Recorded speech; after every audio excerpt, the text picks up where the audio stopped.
Salut à tous la team OL, Thomas M. Chaud pour Lyon Fan TV. Très heureux les gars de vous retrouver pour une nouvelle vidéo. J'espère que ce début de semaine se passe bien pour vous. Ici, là, sur mon lieu de vacances dans les Landes, il fait un temps très mitigé depuis hier. Puisqu'il pleut, voilà, on a un temps breton ou anglais, comme vous le voulez, avec beaucoup de vent, des averses. Pas un temps très chaud malheureusement, mais c'est comme ça. Écoutez, on fait avec. On va pas se plaindre parce qu'on est en vacances quand même au bord de la mer, ça serait vraiment un comble. J'espère que vous, de là où vous êtes, partout où vous me suivez, vous êtes au top. Les gars, petite vidéo OL Daily Mercato. Puisque, vous le savez, le Mercato bat son plein. Et notre Olympique Lyonnais n'a pas réussi pour l'instant son dégraissage. Ouais. On parlait, on disait, ouais, bon, on attend peut-être le mois de juillet, on va attendre la fin de l'Euro, de la Copa América pour que ça bouge. Et pour l'instant, il n'y a rien qui bouge. Il n'y a absolument rien qui bouge à l'Olympique Lyonnais. Et c'est quand même fortement dommage, puisque on a besoin de dégraisser pour aujourd'hui acheter. C'est une évidence. Donc, l'OL va devoir se mettre vraiment sérieusement au turbin et je pense que trouver des pistes crédibles pour certains de nos joueurs, eh bien, c'est un petit peu compliqué. Les Maxwell Cornet, les Thiago Mendes. Alors Thiago Mendes, tiens, pendant que je suis sur ce joueur-là, Thiago Mendes, on a parlé d'une offre concrète de Flamengo qui voudrait vraiment une offre de prêt avec option d'achat pour lui. Il serait temps, en tout cas, c'est avec un grand oui que je dis à Thiago Mendes bye bye, voilà, tout simplement. Et j'espère que cette piste va se concrétiser le plus rapidement possible. Le joueur veut retourner dans son pays natal. L'Olympique Lyonnais, Diatunio l'a déjà dit par le passé, il ne serait pas contre se séparer de Thiago Mendes. En tout cas, il a un bon de sortie. Il y en a pas mal qui ont des bons de sortie. Je vous ai parlé de Maxwell Cornet, qui est entre le championnat d'Angleterre et les championnats allemands. Mais pour l'instant, rien du tout n'a bougé. C'est ça un petit peu le désarroi qu'on peut avoir. Désolé hein, pour la prise au vent, les amis, hein, parce qu'il y a beaucoup de vent. Beaucoup. Donc j'espère quand même que vous m'entendez correctement. Sinon, je m'en excuse par avance. Et puis sinon, on est sur une autre piste, mais je ne sais pas si c'est une rumeur crédible. C'est une rumeur sortie par Foot Mercato qui ressemble à une rumeur d'agent. Nous sommes sur un joueur de l'Espérance de Tunis, un joueur de 21 ans. Je ne veux pas bouffer son nom, donc je ne vous le répète pas parce que j'ai pas envie de manger son nom. En tout cas, il est dans le titre de cette vidéo. Un joueur de l'Espérance de Tunis qui a 21 ans. Alors pour les supporters tunisiens, parce que je sais qu'il y en a des supporters tunisiens, n'hésitez pas à me dire si vous connaissez ce joueur-là.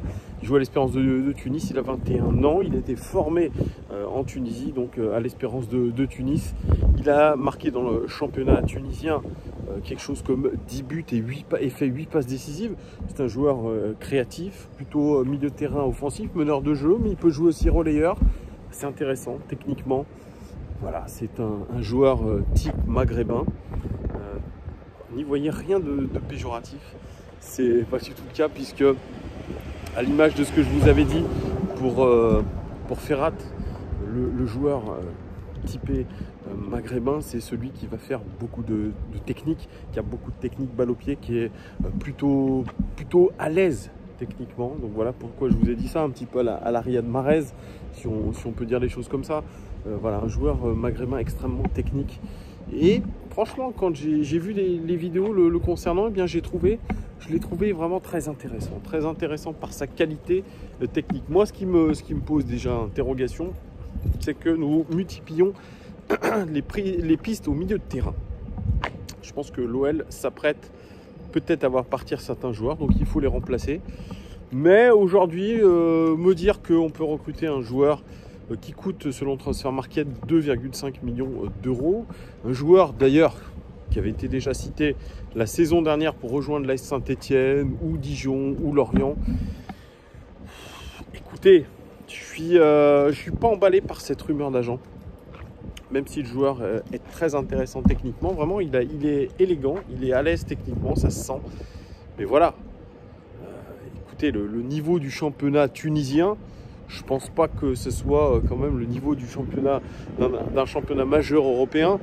Il va y avoir une période d'adaptation, vous me direz, il est assez jeune, mais l'expérience Jamel Ben Lamri, qui n'avait jamais joué en Europe, eh bien, me laisse un petit peu douter de tout ça. Jamel Ben Lamri, bien plus âgé que ce joueur-là, mais franchement, je pense que c'est du bidon, comme apparemment la piste menant à Ferrat, le joueur algérien dont je vous parlais il y a quelques temps. Ce sont des pistes bidons, des pistes d'agents. Probablement qu'il y a un intérêt de plusieurs clubs européens. Probablement que certains clubs français comme l'Olympique Lyonnais se renseignent. Ou alors, ils l'ont dans leur liste de scouting. Mais de là à dire qu'il y a un réel intérêt pour un joueur comme lui, je n'en sais rien. Après, peut-être qu'il y a aussi une stratégie pour l'Olympique Lyonnais d'aller sur le marché des joueurs maghrébins. Notamment, on l'a vu avec Islam Slimani, Jamel Ben Lamri, pourquoi pas aussi avec ce joueur tunisien. C'est possible aussi, puisqu'il y a une dimension aussi marketing, on va pas se mentir, s'ouvrir des portes en Afrique. On a vu aussi que le partenariat avec le Dakar Sacré-Cœur s'est étendu jusqu'en 2024, donc il y a cette volonté d'aller chercher des joueurs en Afrique, notamment au Maghreb, des joueurs prometteurs, parce que le football maghrébin aujourd'hui pris une dimension assez incroyable, notamment avec l'Algérie, mais même la Tunisie, hein, on va pas se mentir, il y a des très très bons joueurs en Tunisie. Wissam Ben Yedder, qui a notamment la double nationalité, qui avait été approché par les sélections tunisiennes. Voilà, et chez nous, on en a qui sont d'origine algérienne. Je pense à Oussem Aouar, Mohamed El Arouche, etc., etc.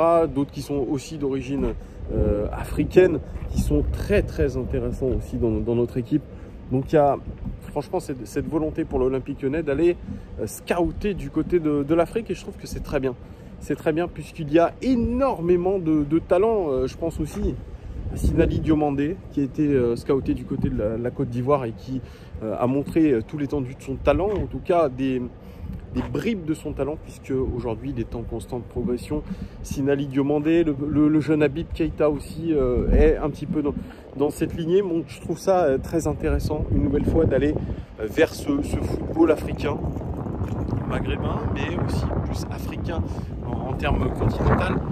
Donc franchement, je trouve que c'est intéressant. Après, est-ce qu'aujourd'hui, pour l'Olympique Lyonnais, il est intéressant de recruter un joueur comme ça pour le mettre dès la saison prochaine au premier plan? Je ne crois pas. Je pense que il va probablement passer par un sas d'intégration. Ça ne pourra pas être tout de suite un joueur qui pourra rentrer dans la rotation. C'est pour ça que je méfie beaucoup de cette piste. Elle peut être intéressante, mais pour moi, elle est bidon. Elle est bidon. Mais ce qui veut dire que s'il y a des rumeurs concernant les milieux de terrain, c'est que nous cherchons activement des milieux. Et je me dis aussi, deuxièmement, pourquoi l'Olympique Lyonnais aujourd'hui cherche des milieux de terrain alors que des milieux de terrain ailleurs, alors que forcément dans l'académie, il y a des joueurs qui sont capables aujourd'hui d'évoluer à ce poste-là et qui peuvent être développés par Peter Bosz. D'ailleurs, c'était l'une des prérogatives de Peter Bosz. On lui a demandé de s'appuyer sur l'académie. Il l'a dit d'ailleurs dans son interview après le match de Bourg-Péronaz. Il a dit « J'ai de très bons jeunes sur qui je peux m'appuyer pour les faire progresser ». C'est sûr, quand vous êtes un entraîneur, que vous venez d'arriver, que vous voulez faire assimiler un projet de jeu aux joueurs, eh bien c'est mieux de vous baser sur des joueurs qui sont tout neufs et qui sont pas un petit peu comme les plus expérimentés, peut-être, qui sont peut-être, comment dire, qui ne veulent pas changer, en tout cas, qui sont inscrits dans un certain style de jeu, qui n'ont peut-être pas envie forcément d'apprendre autre chose. Là, on a affaire à des jeunes joueurs qui sont pleins d'entrain, qui sont pleins de motivation, et c'est intéressant. C'est ce que disaient d'ailleurs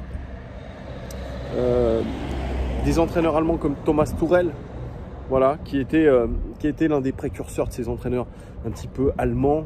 Je parle de Peter Bosz comme un entraîneur allemand, mais il a évolué du côté de la Bundesliga, donc il a cet état d'esprit, Peter Bosz, de jouer ce jeu de possession, ce jeu aussi de position, ce contre-pressing, etc.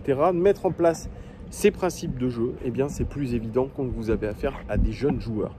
Donc, il y a aussi cette possibilité pour l'Olympique Lyonnais de pas trop bouger sur le marché des transferts. Peut-être faire 1 ou 2 arrivées maximum. Si on n'arrive pas à dégraisser, eh bien, il faudra faire avec ce groupe-là et probablement qu'il y aura un loft qui va se créer.